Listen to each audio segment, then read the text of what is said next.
பவானி நகரின் தென் எல்லையில் அடைவார்க்கமுதனுக்கு ஆலயம் எழுப்பப்பட்டுள்ளது.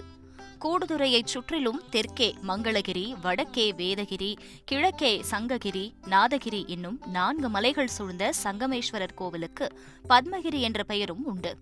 தென்னகத்தின் காசி என்றழைக்கப்படும் இந்த ஆலயமானது காவிரி, பவானி, கண்ணுக்கு புலப்படாத அமுத நதி சங்கமிக்கும் இடத்தில் அமைந்துள்ளதால் இதற்கு திரிவேணி சங்கமம் என்ற பெயரும் உண்டு.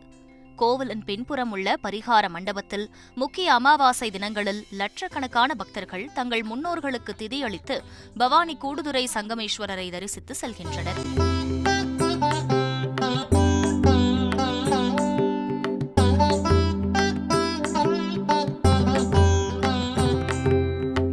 திருமண தோஷம் உள்ளவர்கள் இங்கே பரிகாரம் செய்து கூடுதுறை காவிரி ஆற்றில் புனித நீராடி சங்கமேஸ்வரரை வழிபட்டால் திருமண தடை நீங்கும்.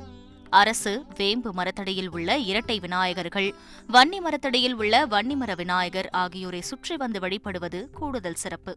பவானி கூடுதுறையில் உள்ள இலந்தை மரத்தின் கீழ் சுயம்புவாக தோன்றி அருள் பாலிக்கிறார் சங்கமேஸ்வரர். சங்கமேஸ்வரருக்கும் வேதநாயகி அம்மனுக்கும் நடுவே சுப்பிரமணியர் எழுந்தருளுவதால் இது சோமகாந்த அமைப்பில் உள்ள கோவிலாக கருதப்படுகிறது.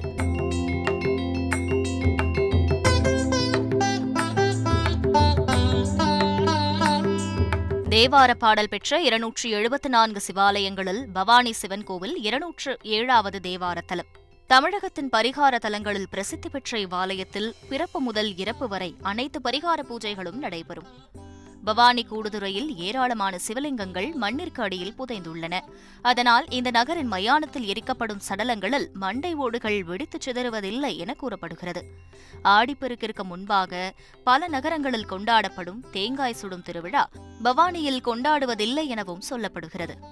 ஆடி 18 அன்று பவானி கூடுதுறை காவிரி ஆற்றில் நீராடும் புதுமண தம்பதிகள் பத்திரப்படுத்தி வைத்திருந்த தங்கள் திருமண மணமாலையை ஆற்றில் விடுவது வழக்கம். திரிவேணி சங்கமத்தில் மூழ்கி எழுந்து சங்கமேஸ்வரரை வணங்கி செய்த பாவங்கள் போக்கி வாழ்வில் வளம் பெறுவோம்.